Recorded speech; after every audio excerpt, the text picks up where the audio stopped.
Welcome back. Cooper's Code focuses on legal issues and notable practitioners, distilling wisdom so we all achieve the best results for our clients. I'm Miles Cooper, and I'm very excited to share today's conversation with Richard Schoenberger. And I'm hoping you enjoy part 2 as much as part 1. I'd love to hear a little bit about the decision-making process that took you from being a deputy district attorney to transition to civil. Oh, man, that was hard. So I knew two things. I wanted to be the best trial lawyer that I could be, and I knew that I wasn't going to be a career DA. I didn't know what that meant, but I knew that I wasn't going to be at it for 20 or 30 or whatever years. And I think that I did okay when I was a DA. And so a couple of, I think there were some I know there were some med mal defense firms in the East Bay comprised of former Alameda County DAs or Contra Costa County DAs who would call the DA's office and people they knew and poach for people. And I got a couple of those calls. At the same time, my good friend, who's now a judge in Marin County and was 17 years a judge in Alameda County and was a couple years ahead of me in Alameda County, Kevin Murphy, and I both loved sports, and he was playing softball for the Mighty Mouthpiece, which was the storied Walkup softball team. And so they asked me to play in about 1985 or 1986. And I had just started being a DA with Murph. And then a couple years later, they didn't hire people very often. I remember I saw Mike Kelly. I was playing a witness for a friend of mine in a mock trial at Hastings. And I remember my friend, his name was Ted Harold. And I was, 26, 24 or something like that. I looked like I was 12. And he asked me a question. I was playing some guy who had kids and had been married a long time in this mock trial. And I said, well, Mr. Harold, I'm a family man. And Mike Kelly was sitting as a judge and looked at me and he just started laughing. He said, I was trying to pull it off. And so that's the only way I had ever heard of Mike, but I knew he had a sense of humor. And then they called me to interview, and I got the job. And I remember thinking, well, do I want this job? I mean, I didn't know what Walkup was. And so one of my very good friends is Jim McFetridge, and his dad, Ed McFetridge, was a great trial lawyer in San Francisco. In fact, the American Inns of Court is named after him. I was just about to say, isn't it the McFetridge Inns of Court? Yes. Yeah. And just this, garrulous, funny, great Irishman who was just a phenomenal trial lawyer. I kind of knew what civil law was, but he was one of few lawyers whom I knew who weren't in criminal law because I'd been in the DA's office. And I said, hey, I got this job offer. And he, I'll never forget, he goes, you don't turn down a job offer from Walkup.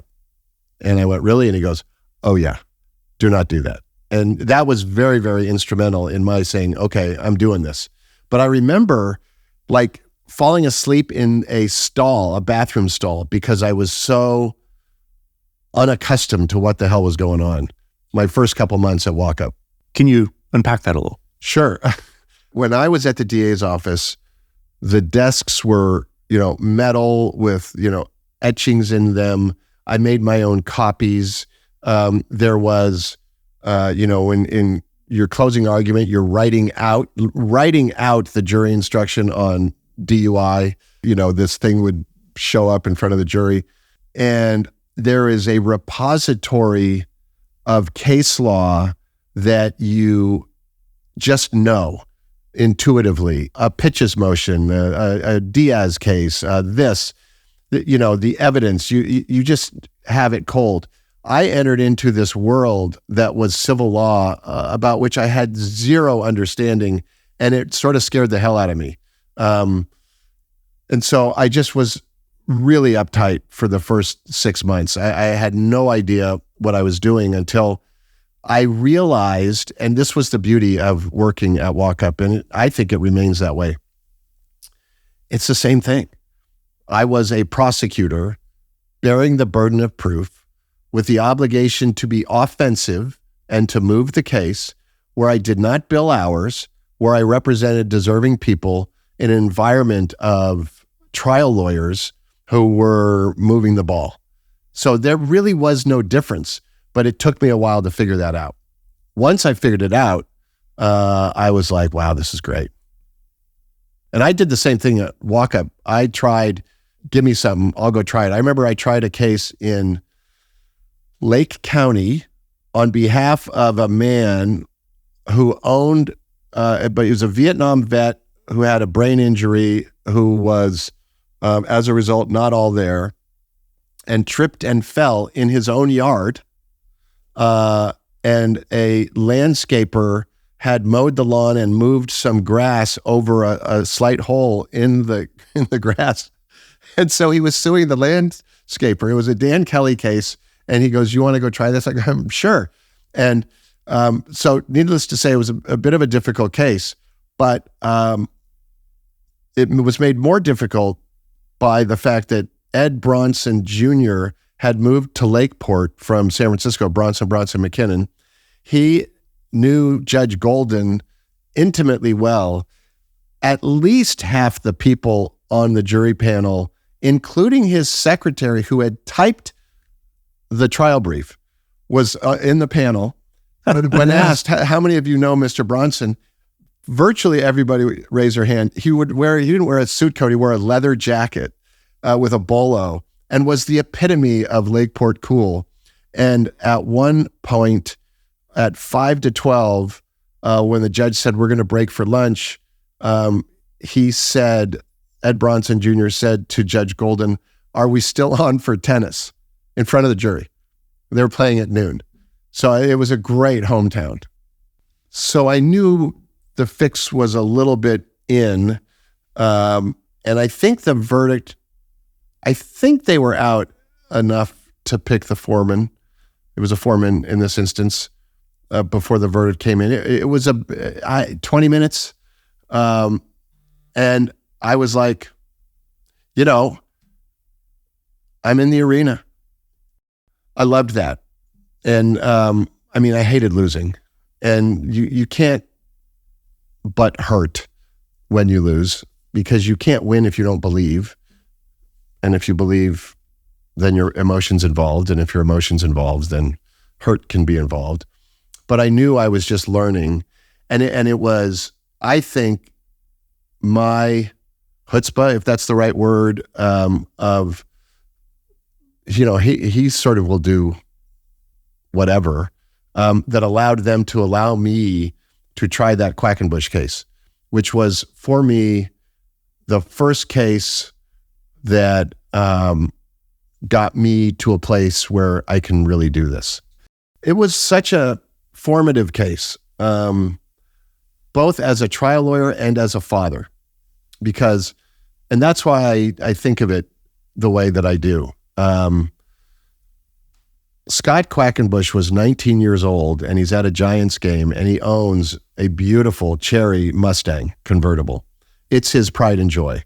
He is a sophomore at Weber State in Utah. He's home for the summer.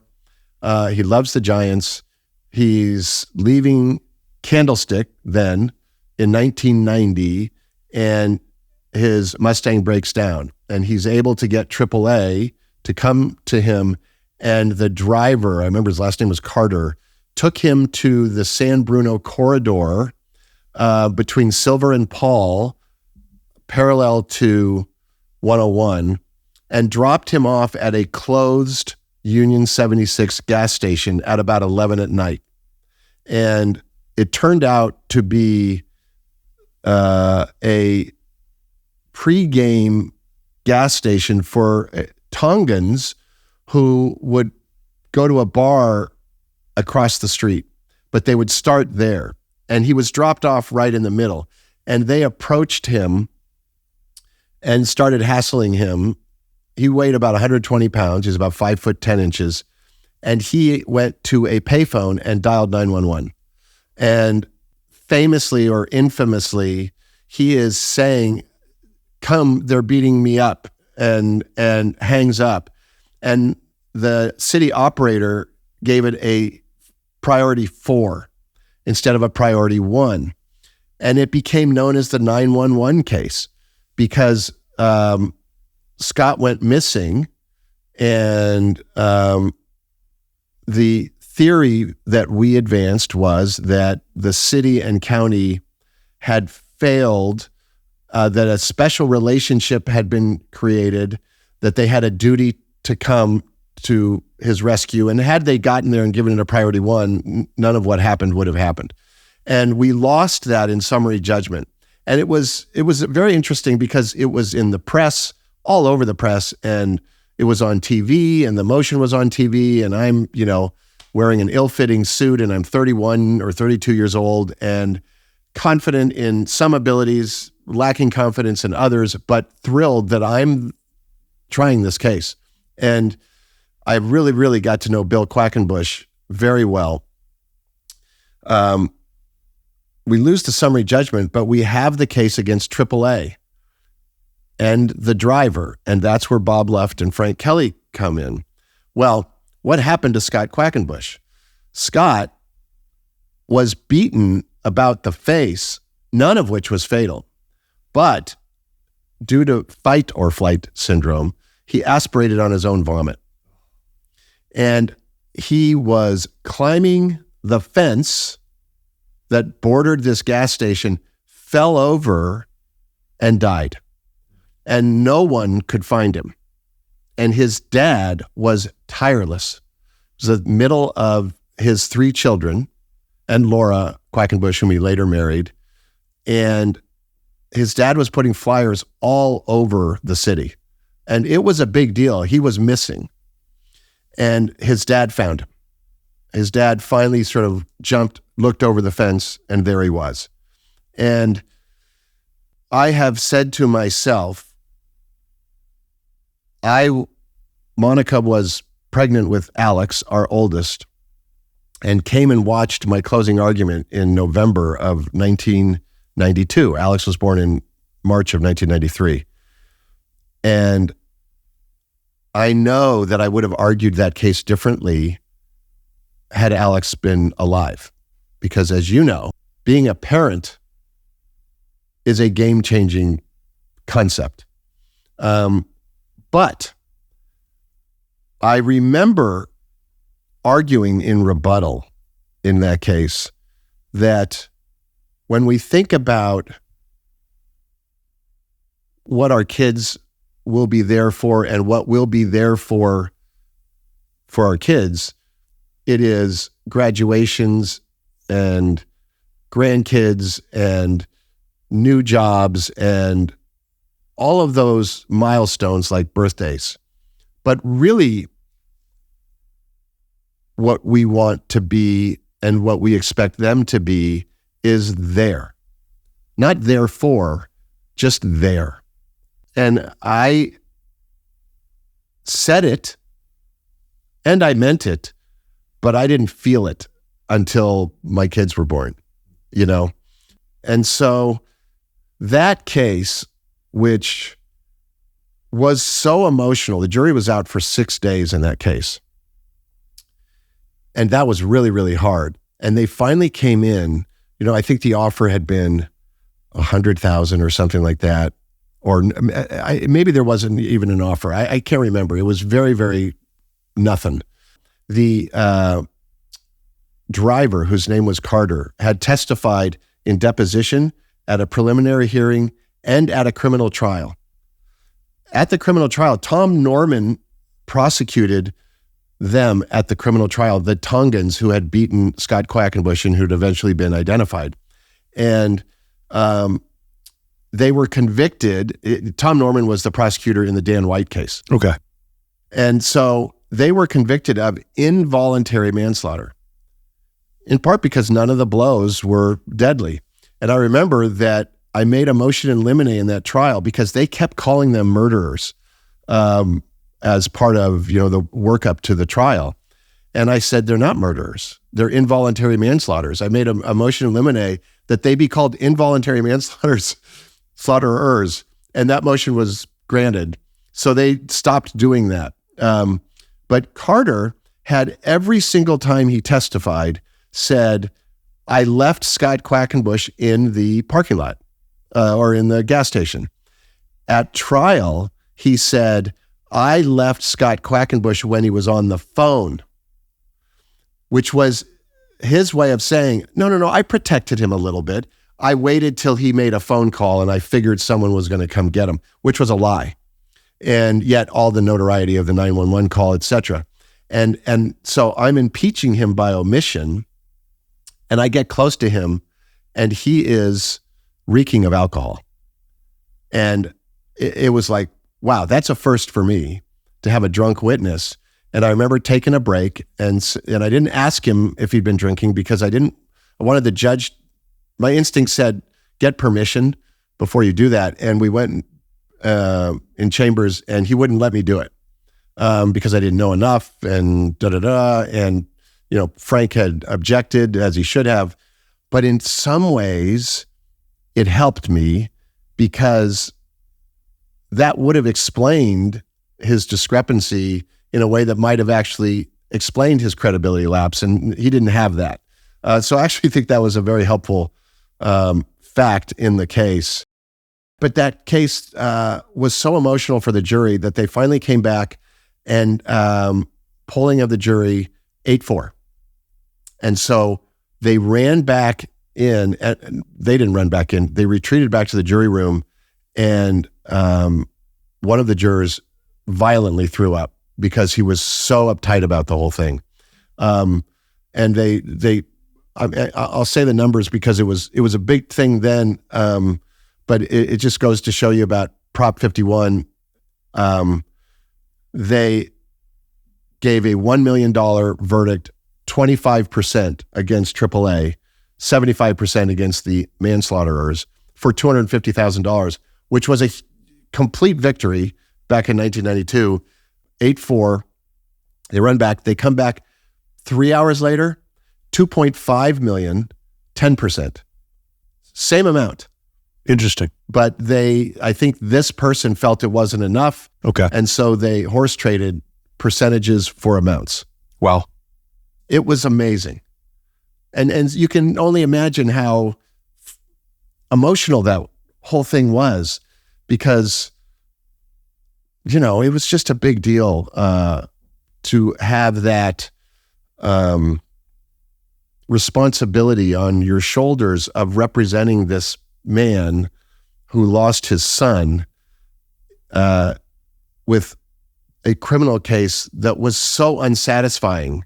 Because I think the charges were for murder, second degree, or certainly manslaughter.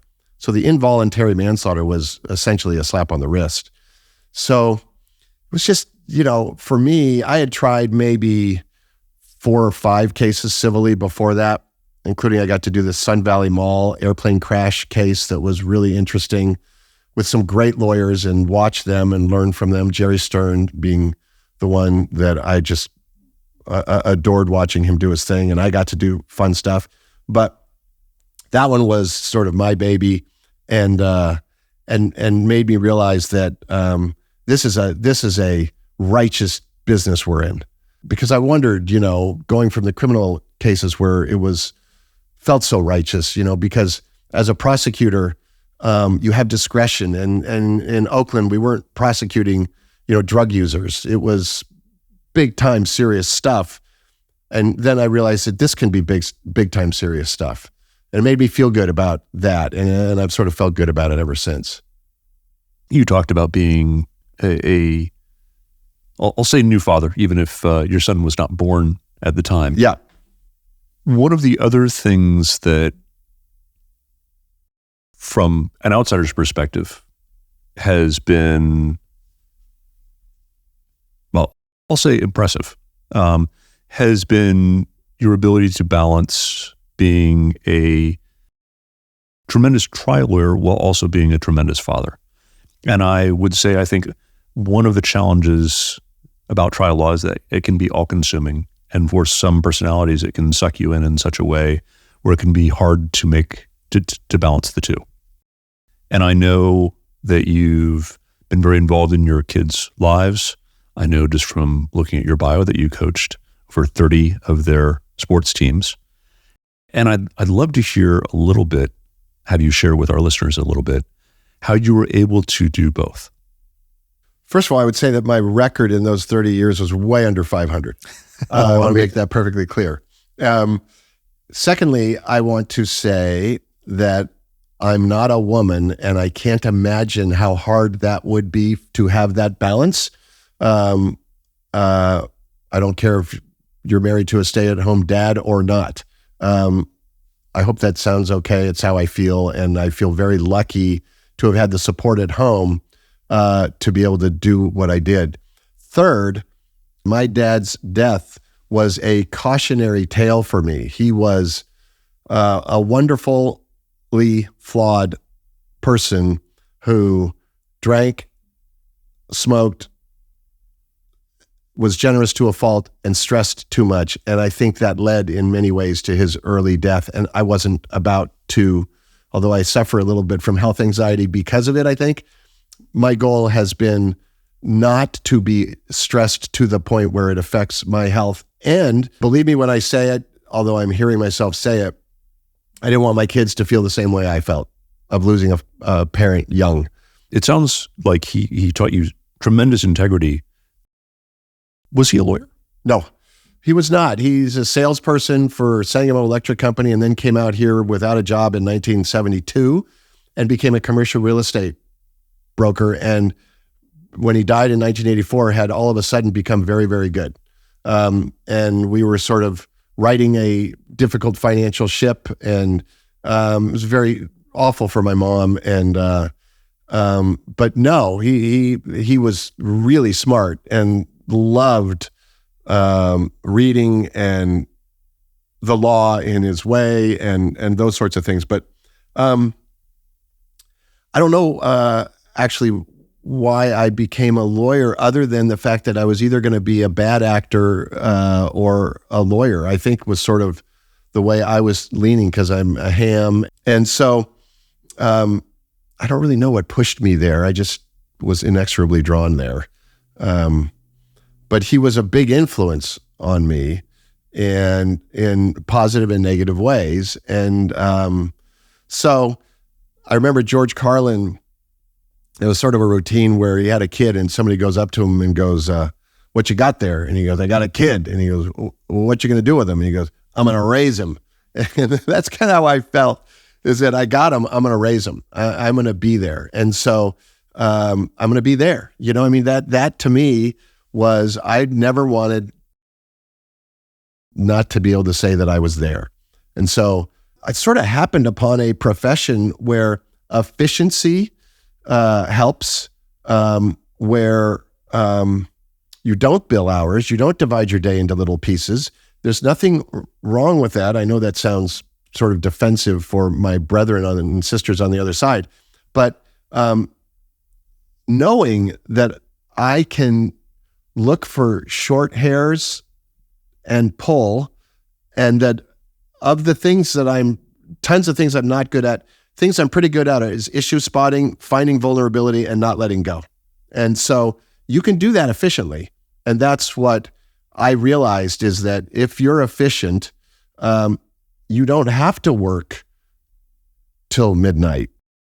You can be satisfied. And again, when you throw a dose of perfect is the enemy of the good, then you can be good enough to not sacrifice any part of the case, but to let your life have some balance. And that was my dad's cautionary tale. I felt it was out of balance, and I didn't want mine to be. And so the coaching kids was my way of being balanced. It compelled balance. It became a priority. And so while I didn't know soccer from Shinola. When they said they need a soccer coach, I was like, for Alex, and she was 5 or 6. I mean, I was a terrible soccer coach. I didn't know anything about it, but I knew that these guys were going to have fun and not take it too seriously. I remember she came off the pitch, as we call it, us soccer studs, crying. She was either 5 or 6. She goes, "Dad, that boy just kicked the ball right into my foot." I was like, okay, I have not cleared the concept of this with you. I remember when my son Jack was playing rookie ball, which was machine pitch. So you had a pitching machine. All of a sudden, the game comes to a stop, and my wife is over at the outlet having unplugged the machine and plugged in a blender for the margaritas. And on Fridays, I always had my practices on Fridays because we would bring beers and cocktails, and Monica would make this funky drink that had like light beer and rum in it that somehow was okay, and we would have cocktails, and then pretty soon, because it was soccer, we would call it socktails.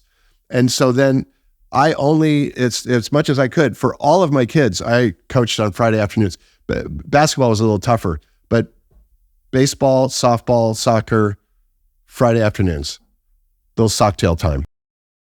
So it was fun. And that was the gig, is people knew that was me. That was the way I was going to do things. I understand the efficiency side.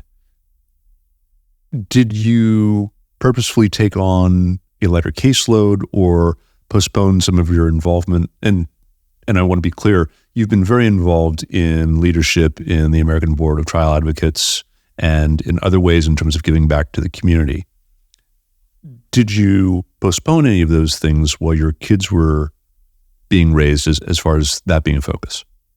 Yes. Not only that, so when I left the DA's office, which I felt was almost 100% community service, I got to do really cool things like try cases, but I was in a community that needed, a gentle hand and helping people. I thought as a DA, you can do a lot of help for a lot of people. And so when I came to Walkup, it was like, I feel like I'm missing that a little bit. So I became a big brother, and I did that for 2 young men, Joshua and Alicio, with whom I'm still in contact, for a lot of years. And Monica was a huge help because when we were having kids, I kept at it with him. And then, for the last 10 years, I was at Bridge the Gap in Marin County, helping, teach kids and just 6th grade math and stuff like that, which I barely understood. But I thought there's a lot of people, I love teaching trial advocacy, but as far as those groups, other than Aboda and a little bit of the American College where I've done some, I was executive committee, I feel like I'm leaving that one to others to more affect my home, to my community. And so that was part of the whole deal. As far as cases, I definitely have not done those, climbed the national ladder or any of that stuff, which I so admire those who do. It's not for me. But the cases, I don't think I sacrificed really at all. I play tennis instead of golf, so that 4 hours, warp vortex is not part of it. And I think the cases didn't suffer. I don't remember like turning down cases because I'm coaching kind of thing. That's not a part of my memory. It was more, I might have to do something a little extra or whatever when they go to bed. It's a little bit of a shift, but in the vein of doing work, we are now in a post-COVID environment. Lots of people ended up doing remote work for a few years. Do you have a belief in terms of, do you prefer to work in the office? Do you prefer to work from home? Do you prefer to work from everywhere? What is your philosophy on this? I, as someone who walked to school in the snow uphill both ways, I just turned 64 the other day. The Beatles got nothing on me. And I can't believe the way I think sometimes now, because it just so reminds me of old people. And then I'm like, well, okay, you're an old person. But one of the things I've always loved about being at the DA's office and at Walkup was that feeling of camaraderie, was that feeling of synergy that automatically flows from being together. My kids, I coached them. They were passionate about sports. They've been on teams, and they now sort of have jobs where they're on teams, and it matters to them, and it matters to me a lot to be on teams. So I am way pro getting people into the office as much as is practical, because I think they lose out on mentoring and they lose out on the synergy of being together. I remember that 2 of the lawyers in our office were going to go try a case, and I walked down to their office. This is post-COVID, and it was going to start in a week or so. And they're talking to me about the case, and I go, let me look at the report. And I look at the report, and I noticed something about the distance of the intersection, which was like 175 feet or something, and made a huge difference in the merits of the case. And we sat there, and we were in our hallway, and we walked down, and it was like a third of the distance. And that conversation resulted in a wholesale change in actually how good the case was, because it really wasn't. And if we hadn't been together, we never would have had that conversation. And I feel like I've benefited from those conversations where people have said, no, but this and that. So the reason I say, feel like an old person is that those were halcyon days when we would be together, go to lunch together, and talk about stuff together. And I miss that. And culturally, it's harder to do, but I'm pro it. And I'm hoping that we'll start to do it more, but with the variability and flexibility that life has thrown at us, so that it isn't over the top. But I lean in favor is my takeaway. What do you call a factory that's just okay? What do you call a factory that's just okay? A satisfactory? Right? For those of you who are watching this, there is somebody who's off camera who's helping make all of this look good. So that's the laughter from the side. He, unlike me, does not have a face for radio. You know what I'm saying? It's a line that I sometimes attribute to my spouse, and she hates it when I say it because she does not actually believe that. Well, she shouldn't. But I will say that the line that my wife hates with a passion is when people ask how long we've been married. And now it's been 34 years. And I will say, inevitably, 16 of the best years of her life. And causes a laughter, except from her. That is. And she's just like, oh. Yep. It's just so old. Yep. Your dad joke piece, one of our attorneys actually gave me a book of dad jokes. It's a treasure. It is wonderful. Yeah. The kids groan so much when I go through those. This isn't really a dad joke, but one of my favorites recently was a couple's walking down the street and an Irishman comes running out of a burning bar. And the couple says, how did the bar catch fire? And he says, I don't know, it was on fire when I went in. Okay. We're recording on Pi Day, and this will release the day after St. Patrick's Day. I think an Irish joke is perfect for that. Okay, I love that. So, what do you call a fish with no eyes? Don't know. That's good. I heard that up at the elementary school, and it has become my favorite go-to. Oh, that's good. Yeah. It was told by a kindergartner. It was very, very cute. Yes, it will be told by a 64-year-old tonight. That's good. As we meander but come back to some learning lessons in the law, there are some people who say that trial law is dead, that between the Discovery Act and the aging out of all of the dominant trial lawyers who who really had the opportunity to try the cases. There's still some out there, people like you and others who have had that experience, but that 98% of cases settle through ADR now. What is your sense about the future of trial law? Well, that it better not be dead. And I don't disagree that it's struggling. And I worry that younger lawyers, through ennui and momentum, can allow it to die. I think it is incumbent upon those of us who recognize its importance to emphasize that importance in not just word, but action.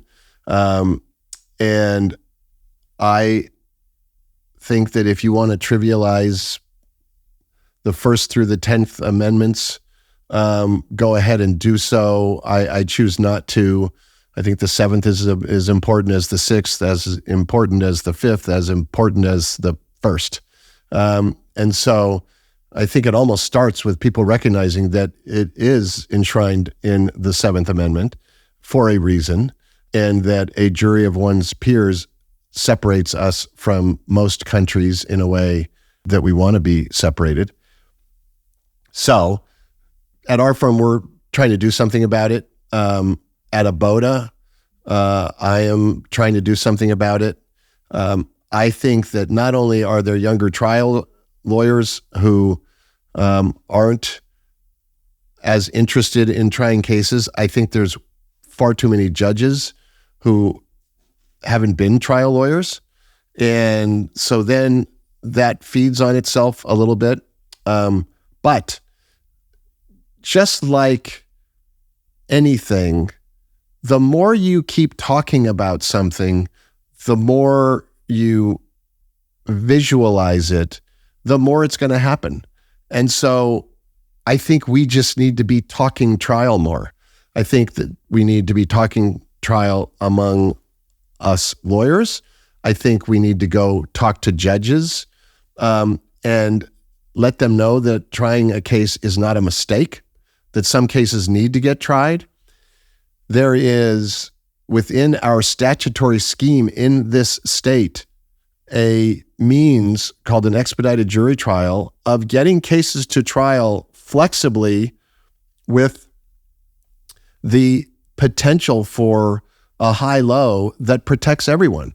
And I think insurance companies are very, very slow to get in on that, and convincing them is something that we're trying to do. I would think that they would want expert trial lawyers to defend their insureds, just like we want expert trial lawyers to prosecute our cases. So there is every good reason, I think, for people to jump back on the trial train.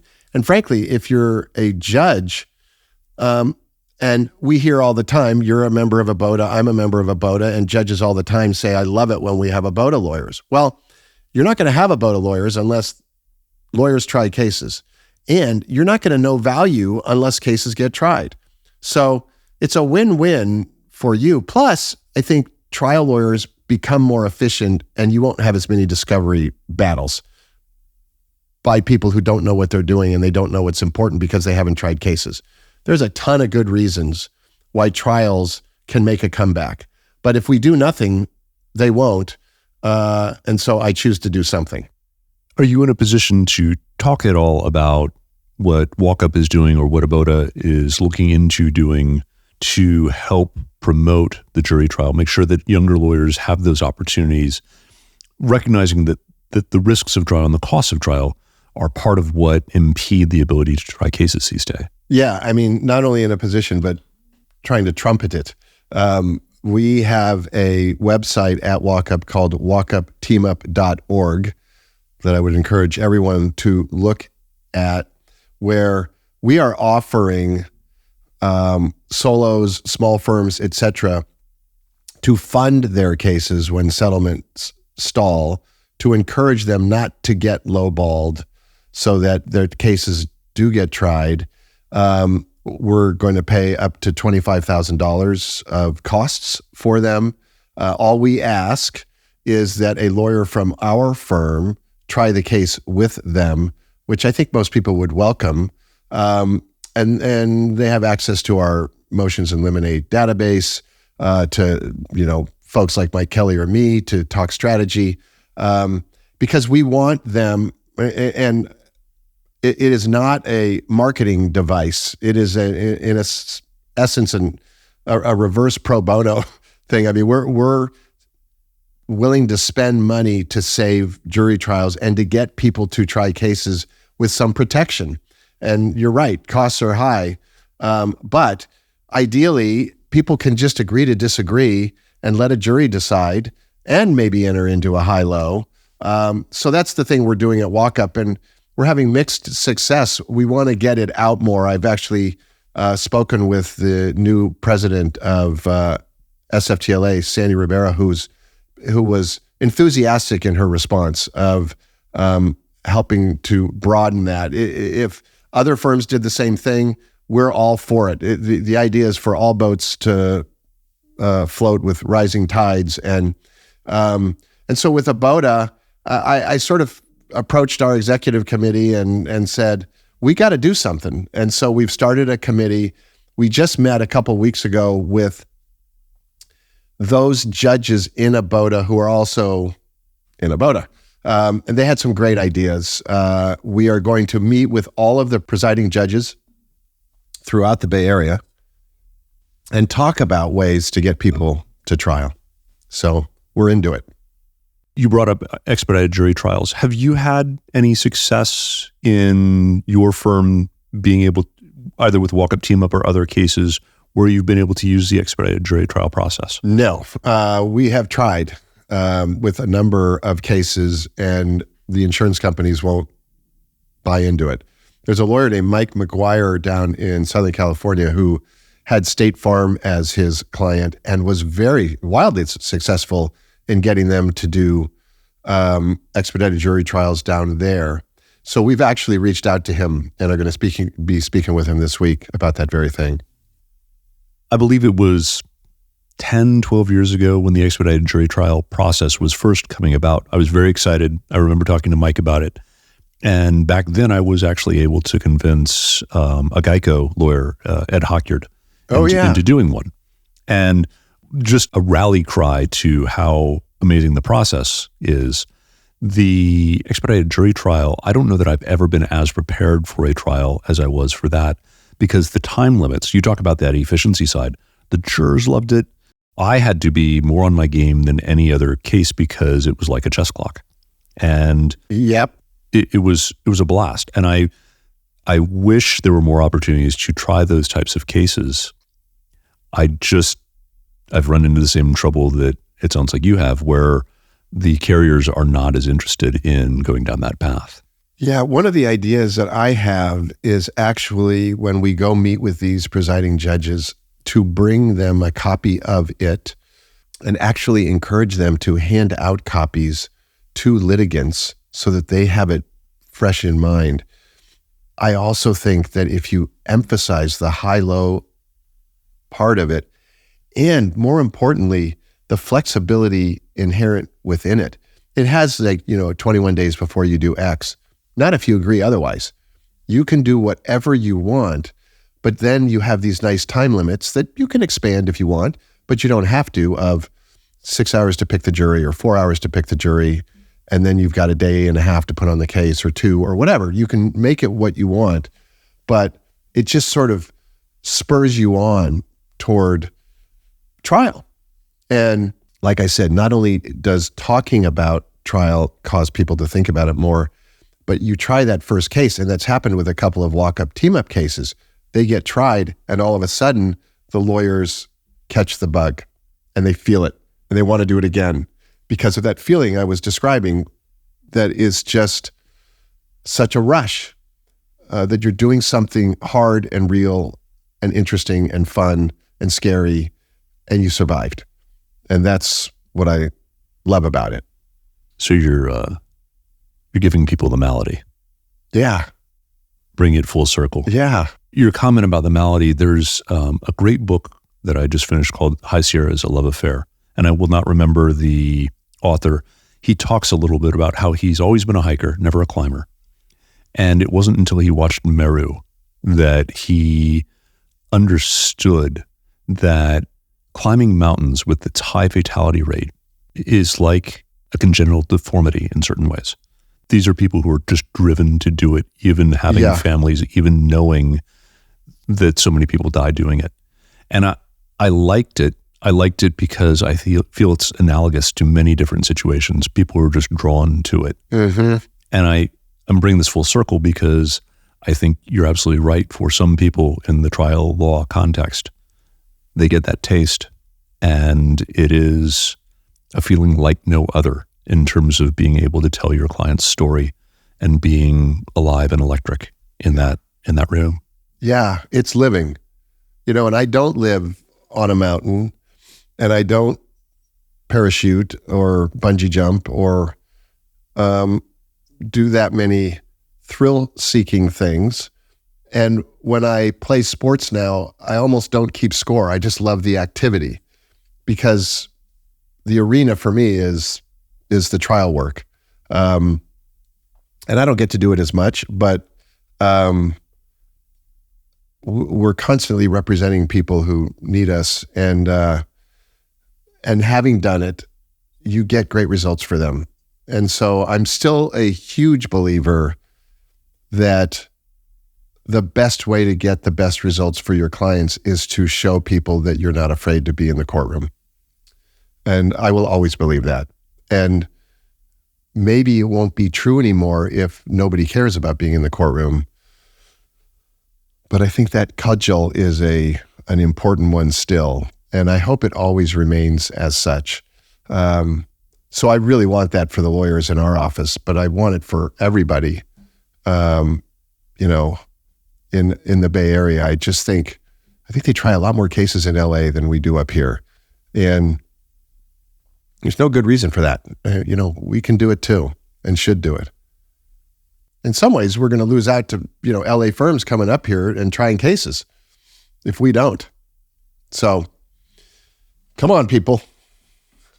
Is there anything else that you'd like to bring forward in our conversation today?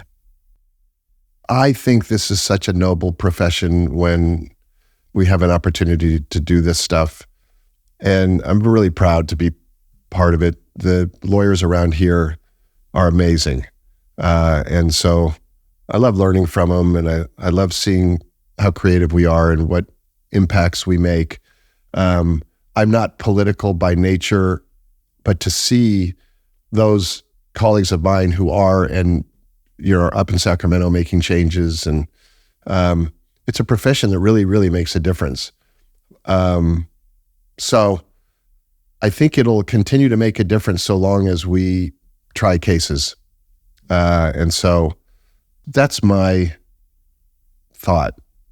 I love this, and I don't want to lose it.